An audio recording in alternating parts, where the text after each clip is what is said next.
Welcome back to the Hounding Harmony Dog Training Podcast. Today I have on Julie Jones, a dog groomer with many years of experience, some of which we got to work together in the same facility, and perhaps the most long-suffering person I know. Julie, how many years exactly do you have in dog grooming? Well, exactly, I'd say 23 years. I literally would never have guessed that it was 23. That's insane. I know it sounds weird. Yeah. So, what got you into grooming in the first place? Way back when I was working at school in Kearney with the special ed and sign language, deaf and hard of hearing, and I kind of wanted a change, and so I had dogs back then. I took them to my groomer, Michelle Hayner, and I don't know, out of the blue, I just asked her one day, so do you ever like train anybody to do this? And just it happened that she needed somebody, and she's like, well, yeah. And so I don't know, it was just really good timing that I asked her. She trained me, and that's how I started. That is so cool. I love it when life works out like that. Yeah, me too. So, you were able to just do an apprenticeship under Yes. Michelle. Yep. I love that. That's the best way to learn, in my opinion. Oh, absolutely.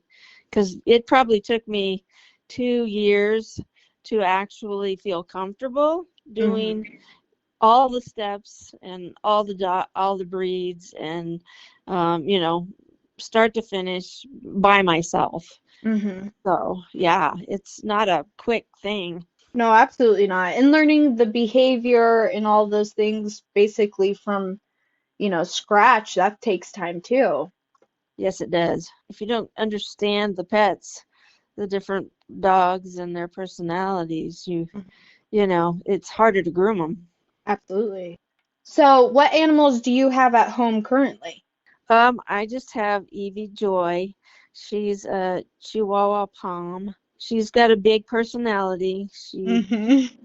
She's the queen of the house. Okay, so today we want to talk about just some education to help owners have good expectations, be able to prepare their pets better for grooming, and to just be more responsible in this area with with their dogs. What's the difference between a dog that is high maintenance versus low maintenance from your perspective? Well, low maintenance would be like the extremely short dogs, like Boston Terrier or pugs. You know, they don't really have hair that you have to comb or anything. You can give them a bath and blow them out, and they do shed.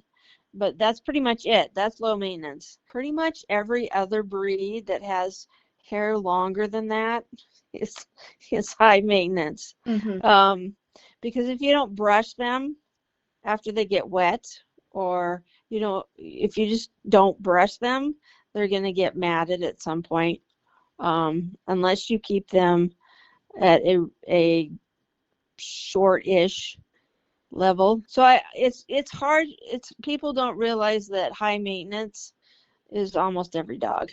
Yeah, yeah. Like even my dog, I have Coda, the Australian Shepherd, and Yes. he doesn't get clipped, but he will get mats if I'm Mhm. not keeping up on his coat. Yes, people do not realize that dogs are just like us. You know, hair needs to be brushed, and if you don't brush your hair in, like, say, 4 weeks, it's Yeah, not going to be pretty. yeah.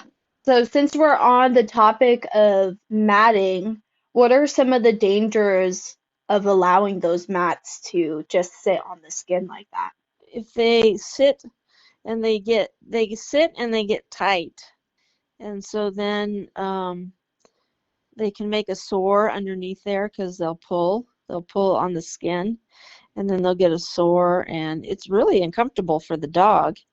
And then when they do come to the groomer, I end up having to either shave it out or cut it out somehow, and then it looks really bad, or I end up having to do the whole coat shorter than they're wanting.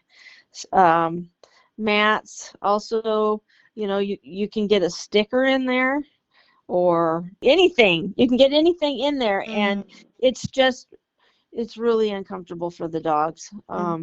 If you don't brush them out, it's bad to start them. I recommend that you just, all it takes is to brush your dog once a week. That's it. Yep, I agree with that. And even like it doesn't take long when you're doing it every single week. Yeah, It it exactly. it takes like maybe 10 minutes, and it's also really good for their exposure because then they're not trying to bite you when they come in for a grooming. That's right, because they're more used to it. They'll put up with a lot more from everyone if you can just take that little bit of time. And it's good for you to have that closeness with your dog, because then it's just more handling for you and your dog. So what's something, this might be the same answer to what we just said, but what is one thing that owners do or don't do that makes your job much harder? Not brushing. Definitely the not brushing. I think also owners that have tried like doing nails and then they do it wrong, Mm, and their dogs are terrified. yeah. If you're not sure how to do it, or you're scared to do it, then just don't do it, because you can hurt your dog, and then when they come to grooming, then they're terrified and they pull, and it makes it so much harder for the groomer, and then some of them start to nip or bite, and then it's just it's not good. So that and yeah, mats. And I think another thing is, when you bring your dog, you should drop your dog off, not stay for like you know 20 minutes after you drop your dog off, because that makes them nervous, Hmm. makes them super nervous. Just drop them off and say goodbye, and then when you come back to get them, they'll be done, happy to go home. But the more you stay, the more nervous they get. Yeah, because they're not sure if you're going to take them home right now or. Yes. I remember also you talking about sometimes when dogs are groomed at home, they're naughtier for you when you groom them. Oh, yes, that is true. If you're not, if you don't know what you're doing, or you just get a cheap pair of clippers, those cheap clippers don't work, and so it pulls the hair, it cuts it uneven. It might even cut the skin, and so Mm, then your dog is like, okay, I hate this, and then they come to me and they're like, okay, you're not doing that to me.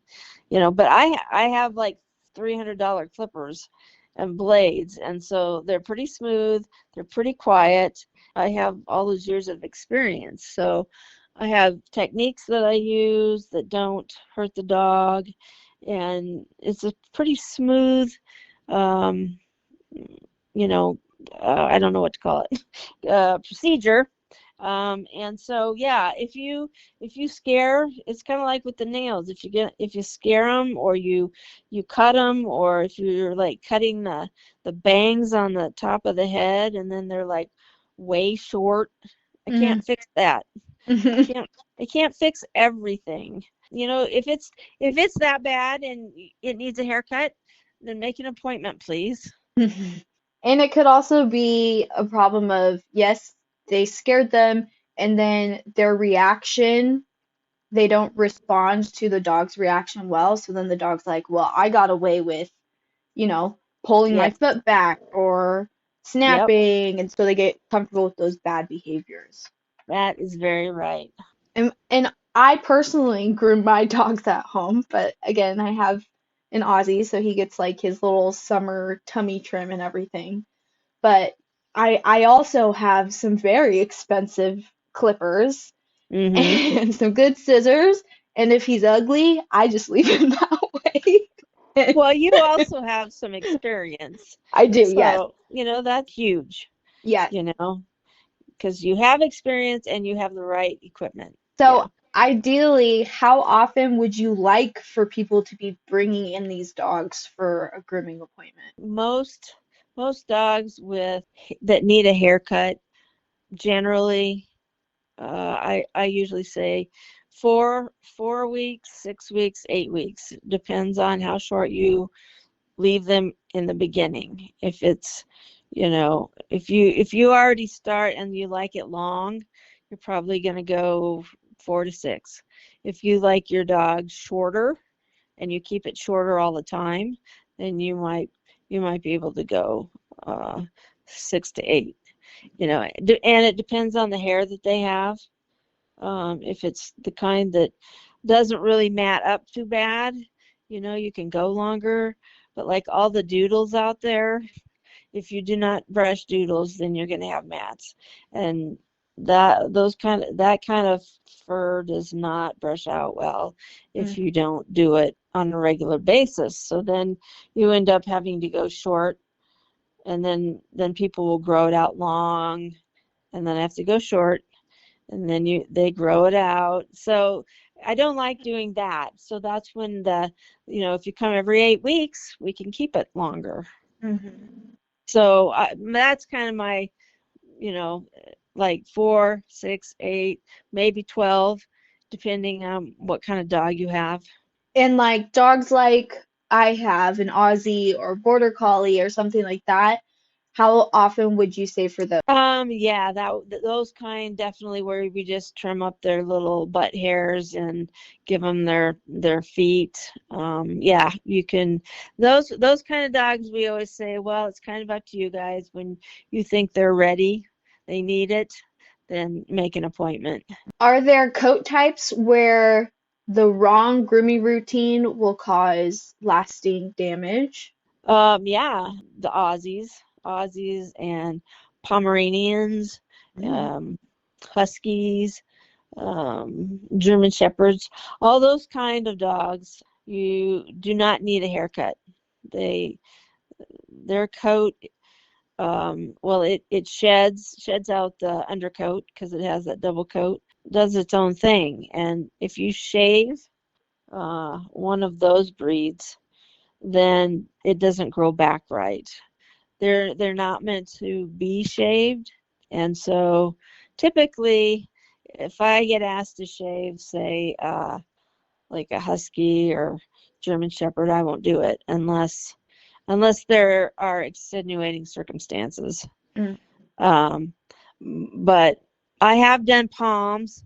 Like I have a friend who shaves her palm every, I don't know, it's like 8 weeks or 12 weeks, but she wants it to be short, and she doesn't want it to ever be long. So that's fine because it will never grow back normal. It'll grow back splotchy and really thin, and it'll look awful. But she doesn't want it to be long, so that's fine. I'll shave that. But otherwise, with those kind of breeds, I won't typically do any kind of clipper work unless it's like a clip-on, which will only take a little bit off the top, and then I'll scissor those because I don't want to run the coat. I actually didn't realize that Pomeranians weren't supposed to be shaved because I've seen so many of them shaved. Yes, and that's a problem. Poms have such a dense, thick coat, and they're ones that if you don't brush them, that's the problem. People don't brush palms, and then they come and they're absolutely matted to the skin. So then you have to shave them, and then they're really short, and then you have a problem because then their coat doesn't grow back right. So then you're in this cycle of, well, we can try to grow it out, but if it doesn't grow back, then we have to keep shaving it. And if you keep it in good shape, you can use what's clip on and take that over. You can take that over the body, and it'll take off just like the ends or a little bit more than the ends, and that'll be fine as long as you don't get into like that the double coated part. And then I scissor that. It's kind of, that coat is, it's touchy, and so there are things you can do, but you really really really have to just brush it. Hmm. That's what gives you the options. Otherwise you end up having to a lot of times do things you don't want to do. And I remember in college, they taught us that those guard hairs take like 2 years to fully grow back. Hmm. And If, like you said, if they they, grow back. yeah, yeah, because all Yeah. those little, the undercoat is what grows back the fastest. I mean, that's what takes the 4 to 8 to 12 weeks. Yep. And it looks awful because it's that downy, fluffy, insulating hair. Yep. And that's probably why it tangles so bad, is because it's so fine and fluffy. Yep. It is. Yeah, and that's the part that people don't brush, because they'll do is they'll brush like over the top. They'll Hmm. brush that like a bunch, and then they won't actually get down to the skin. And so they'll say, "Yeah, I brush like twice a week." Well, you brushed the top of the coat. You didn't actually get down into the middle of the coat, and so that part is all matted. And that's usually a tool issue, right? Well, you can no, you can do it with a brush as long as you separate the hair, like take some of the hair with your left hand, if part it until you see the skin, Hmm. and then brush. You brush that hair, and then like put it down, and then take some more hair and part that, and then brush that hair, so that you're actually getting the hair underneath and not just that stuff on the top. Hmm. Yeah, I definitely have to do that with our slicker brush. If I Yeah, don't part and go through sections, especially on my Aussie's back end, I'll never run out of hair. yeah, yeah, that's right.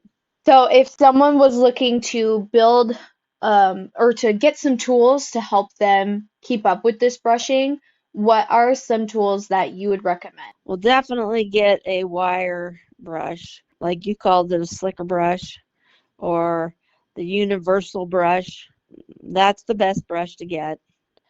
And it's a wire brush that kind of goes, it'll take out those little knots, and it doesn't hurt them because you're not going to brush that hard. Mm-hmm. A lot of people, like, they'll see the brush and, well, I don't want to use that. That's going to hurt them. Yeah. No, it's not, because you're not like pounding it into their, skin. You're Hmm. just brushing. And if you brush that hard, it's too hard.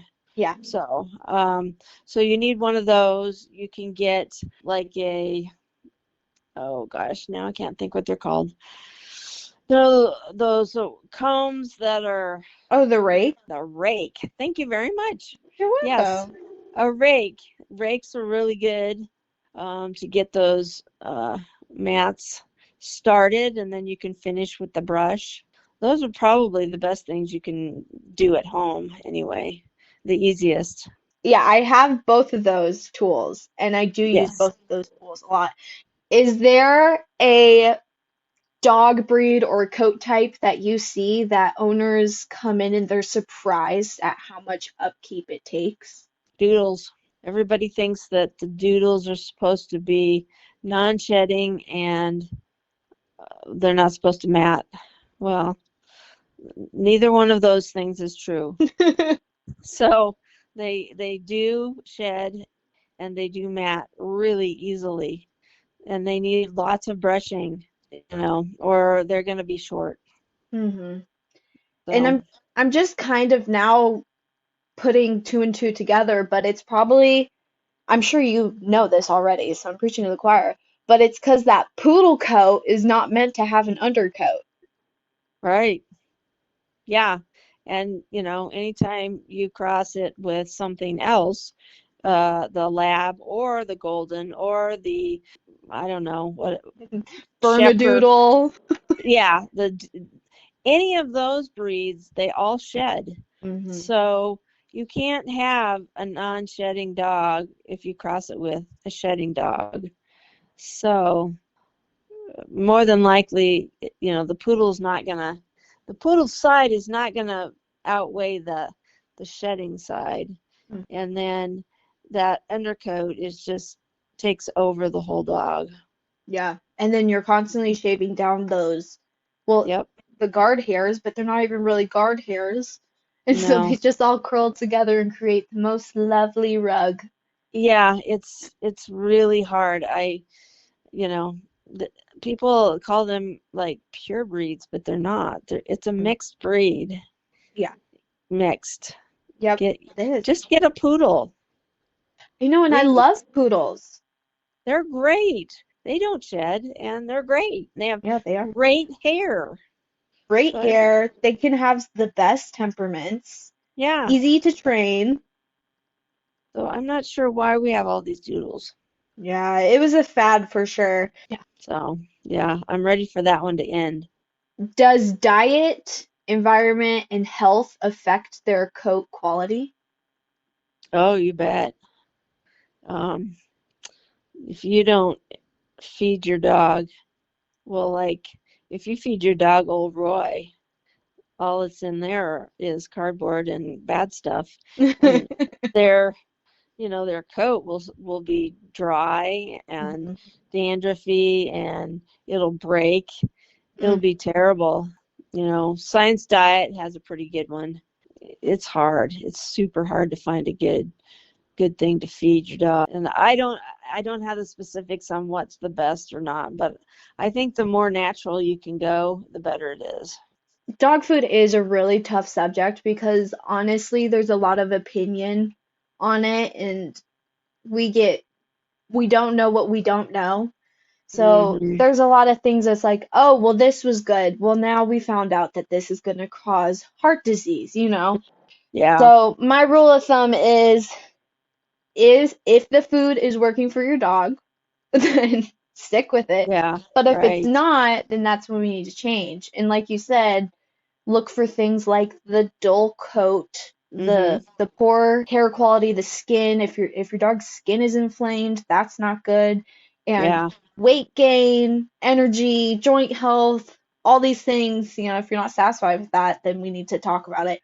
I mean, I use Purina Pro Plan, and that is the best food I can afford, and my dogs do good on it. And I think dog food is so personal, it's really something you just have to talk to your vet about and make Hmm. a decision together. Yeah, I agree. So, what's the difference between, the care that let's say the owner is brushing at home? What's the difference between their routine brushing at home and the kind of care that you are giving? What's the value of actually taking your dog to a professional? Depending on what kind of coat you have, like if it's a brush and blowout, I'm gonna go ahead and give you the bath, the drying with a high-powered dryer, and that's gonna blow out that undercoat, and then I'm gonna use the rake or something plus a brush, and I'm gonna spend quite a bit of time getting all that dead hair and anything else um, in there out so that it leaves just the regular coat. Mhm. So, like in the fall and the spring, when everything is, falling out, hopefully when they go home, they'll be flat because, like they come and they have poof balls, Mhm. in their butt and, things flying off of them. Like That's the tumbleweed. stuff. Yeah, that's the stuff that I will get out, and so then they won't have to deal with that when they brush. They're just brushing to make sure that it doesn't get all tangly. I'm the high powered part of the equation, and I'm going to do the stuff they're not going to do. I'm going to trim things, and make it a finished look. If I'm doing the haircut, then I'm going to do a full body haircut. still do the dryer thing, because even on haircuts, I blow out lots of hair, which then makes the haircut easier, and then it makes it look soft and shapely or whatever, which, most people aren't going to do. And something that I would like to add, especially, well, even if your groomer isn't working out of a vet clinic, is that you're having someone else's eyes on your dog. I don't know how many times you would come and tell me, hey, I think this dog has an ear infection, or they have Mm-hmm. fleas or ticks, or check this mass for me, or there's a big hot spot, like they need antibiotics. It's like a little mini Yeah. checkup by a professional who sees what a healthy dog is supposed to look at, like, and can direct you to get further care. I know we definitely caught things early for a lot of dogs that we probably wouldn't have seen in the clinic for another year. Yep. It is much, much easier to see things hmm when you're doing haircut. And So, how can owners with a new dog, whether it's a rescue or a puppy, how can they make their first couple groom appointments as stress-free as possible for that dog? well, for a puppy, and probably for a rescue, but definitely for a puppy, the more they can put hands on, like play with the feet, play with the face, the ears, the nose, the tail, get the dog used to people messing with things they don't like. And, I don't mean like pulling on them, but, I mean, I'm going to take the foot and cut the nails. So if they can just pet them on the top and the bottom of their feet, pet their ears, bug them a little bit, pet their nose, because I'm going to mess around with their face. That helps a lot when I'm go get ready to do that stuff, because then they're already used to somebody touching them there. If nobody ever touches them, on their feet or their face, boy, that is a tough job for me. Yeah. And this is all the things that I tell people to do for their dogs before they go in for a vet appointment. So it's a win-win. Just get them socialized and used to getting that, getting Oh, getting touched, being handled. How would you recommend owners make drop off and pick up less stressful for the dogs? Because I know that the dogs are like little coiled springs sometimes during drop off and pickup. well, definitely at drop off. Just don't plan on staying long. Just, Yeah. if you've got a request or something, just make it. Give us your dog, give us your request, and then leave. Yeah, get out of there. That's it. It's not talk time. So that's really the biggest thing. And, it's a really good idea to have a leash. I mean, you can carry them if they're small, but even with small ones, in case they would happen to, get away from you, that way everybody's safe. I also agree with the when you drop off, leaving actually makes them so much less stressed because the amount of times I'm holding a dog while the owner's by the door and the dog is like pulling on the leash trying to get back to their parent and I need to take the dog the opposite direction. I'm just like, they'll be okay. They'll walk with me as soon as you leave. Yeah, I just need you to leave. yeah, yeah, and that's right. They're fine as soon as people go. It's just that parting moment. That's Mhm. that's the worst. How long should owners typically expect a grooming appointment to take, and why can it vary so much? Well, I mean, it depends. I mean, there's so many variables. Depends on the groomer, and like some groomers are fast, some are not as fast. Depends on how big your dog is, or small, or are they old? Are they young? Are they cranky? Yeah. Maybe they're just really easy. Maybe they're a bath. Maybe they're a hard haircut. So, I mean, I always rule of thumb. I always think average 2 hours, and then from there, because well, it's not just your dog. Yeah. you're in line with, 5 or 6 other dogs. So you got to figure you maybe come at 9, but I'm not going to start it at 9. So you got to figure it's going to wait just a little bit, then you got to wash, then you got to dry, then you got to do the haircut. So Hmm. I mean, 2 hours that's pretty fast. And then, if it's a Newfoundland, that's going to take more like 3 or 4 hours, depending on coat and if it's in good shape, bad shape. But if it's like, I don't know, like a poodle that's like a miniature poodle, that would probably only take 45 minutes to an hour. Hmm. So it just really depends on what you're doing and how your day's going. And Yeah. it's that one probably is easier to answer right there on the spot. Yeah. So, Because they always want to know. And I'm always like, well, I can't really tell you until the day of, because so many variations.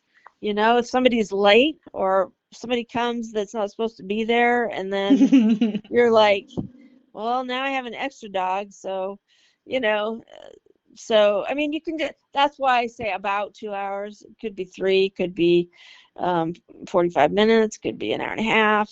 But if you plan on at least 2, then you can go from there. and all of the like waiting in between dogs isn't necessarily just because you need them to wait. It's also just part of the process. Like that dog would have been waiting with a Yeah, kennel dryer, or right. sometimes the dogs just need a break from being worked on, you know? Exactly. That's right. So it really does help. It's not just that, you're pushing it off for your Right. own convenience. Yeah. What's one of the harder conversations you have to have with owners, and how can we avoid that? Probably the hardest things are when I have to tell someone that they're not going to get the length they want because they haven't done the brushing or they waited too long, and then they're mad because I can't do what they want. I've had that many times. It's, I'm sorry, I can't fix everything. If you're not going to bring your dog in 6, 8 weeks, but 6 months, I can't, I'm not going to be able to leave an inch worth of hair because it's probably matted all over. I'm going to have to shave in their terms. That's like a 7. To me, that's not a shave, but Yeah. that's, it's pretty short. Yeah. I'm going to have to do a 7. There's no way I can avoid doing a 7. And then, you tell them that, and they're like, well, I don't want it that short. Well, then you need to bring them sooner. Hmm. That is the hardest. So And that it's really, happens like every day. yeah, it's always my fault. So I don't know. I'm not sure why that is. Because I tell them it's usually the same people too, and I've told them a million times, you need to, if you stay on a schedule, then this won't happen. If they listen, then we don't have a problem. But if they don't listen, then there's nothing I can do about it. So sometimes there is no answer to that problem. And I kind of wonder, there's kind of like a stigma or like an assumption in the pet care space where for some reason people, I feel like they distrust, whether it's Yeah, because they think it's a money grab or I don't know. There's a lot yeah, of it's weird. snarkiness we can experience in this career. Yeah, I agree with you. What should an owner do if they are unhappy with a groom? What's a respectful way for them to handle Well, the best way is to just talk to me about it and share, what it is they didn't like or they didn't want or what they didn't appreciate, and then let the groomer explain it? why it's the way it is, because there might be a reason. Yeah. That's the part that doesn't happen mostly. They don't let the groomer explain, and then they just get mad and say, well, I'm not coming back. So Well, and honestly, half of the time it's because the dog jumped back when you were trimming the eyebrows or something. yeah. Oh yeah, It was like, I can't exactly. control everything. I know it's like, it's going to happen sometimes. Yeah. It just is because you're working with live animals. Yep. And the more that So, you can bring your dog in, especially to a consistent groomer, to the same groomer. I know you have relationships with pets that you see consistently, and you know what to expect for them. You know how to best work with their little quirks. And so then you'll get more consistent results in theory yeah, because of right. that alone. Yeah, but even then, sometimes it happens because they're dogs. Yeah, for Yeah, sure. yeah, right. So, what are some signs of a good professional groomer, and how can owners kind of find one that they trust? I mean, I guess the best way is word of mouth. I mean, if there's a groomer that's you've heard of a lot, been recommended, I Mhm. think that's the best way to do it. What Yeah. are some red flags that you would indicate maybe someone that you wouldn't want to go to? Well, some of the people that I know that I wouldn't want to go to, like I've seen some of their work, and it's not. It wouldn't be up to my standards. It's kind of rough looking. Hmm. It's uneven. Yeah, that's a good point. And you really shouldn't, I mean, obviously, like you said, you're working with live animals, but like when a dog is finished and groomed, you really shouldn't see like steps in the fur, like like different Oh, lengths, yeah. like Well, the usually I'm like, is that dog done? yeah, Oh, they okay. have Well, some scissor work left, right? yeah, it's like, no, that's not good. Okay, not doing that. Yeah. Is there one myth or belief that people have about grooming that you wish would just disappear forever?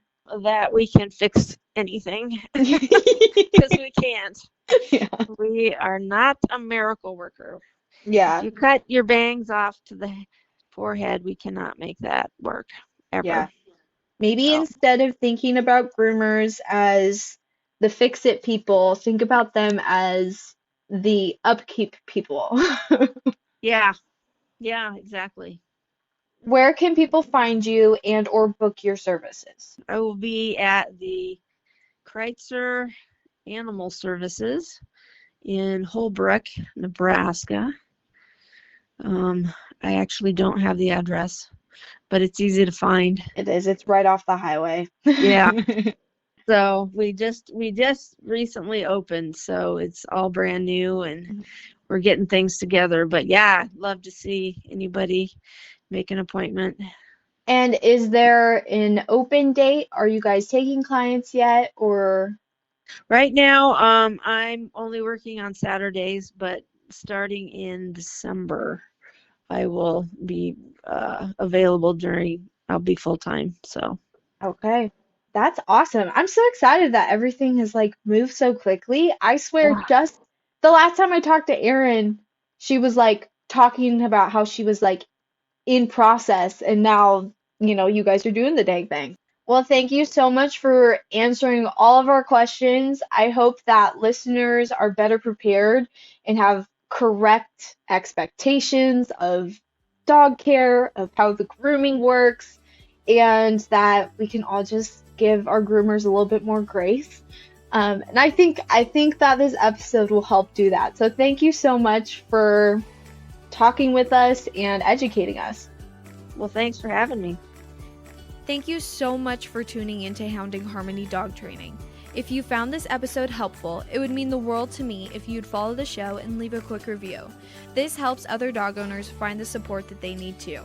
For more tips, training help, and encouragement, follow me on TikTok and Instagram at HH_dog training, or you can check out the resources in the show notes. Until next time, keep hounding that harmony.